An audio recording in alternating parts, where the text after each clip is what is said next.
இருக்கும் ஆண்டவரும் உலக இரட்சகருமாகிய இயேசுவின் நாமத்தினால் வாழ்த்துதல். இன்றைக்கு நாம் பார்க்க போகிற செய்தி என்று சொன்னால், என்னுடைய தேசம்.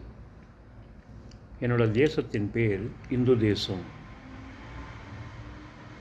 அது மதத்தின் பேர் அல்ல, இடத்தின் பேர். எஸ்தரின் புஸ்தகம் முதல் அதிகாரம் முதல் வசனத்தில் இந்து தேசம் முதல் கொண்டு எத்தியோப்பியா வரைக்கும் 127 தேசத்தை ஆஸ்மேஸ் ராஜா ஆண்டு வந்தார் என்று சொல்லி வேதம் தெளிவாக சொல்லப்படுகிறது. இதே வசனத்தை 8ஆம் அதிகாரத்திலையும் கொடுக்கப்பட்டிருக்கிறது எஸ்தர் புஸ்தகத்தில். இந்து தேசம் என்பது இடத்தின் பேர், மதத்தின் பேர் அல்ல. அது மதத்தின் பேராக மாற்றப்பட்டது எப்போ என்று சொன்னால், கிபி 1794 வருஷத்தில் இந்து மதம் என்று சொல்லி உருவாக்கப்பட்டது.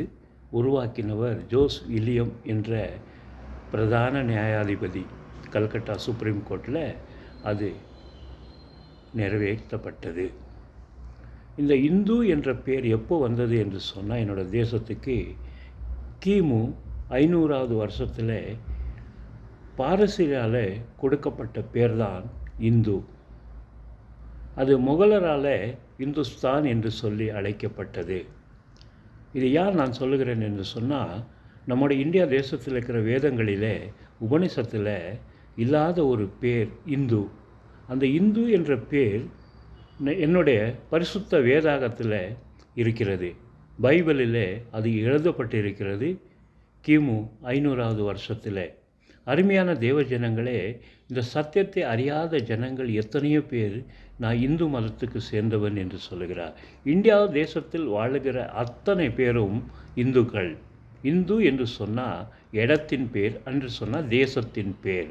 இதை ஏன் இன்றைக்கு நான் சொல்லுகிறேன் என்று சொன்னால், 76வது குடியரசு நாளிலே இது சொல்ல வேண்டியது நம்முடைய கடமை.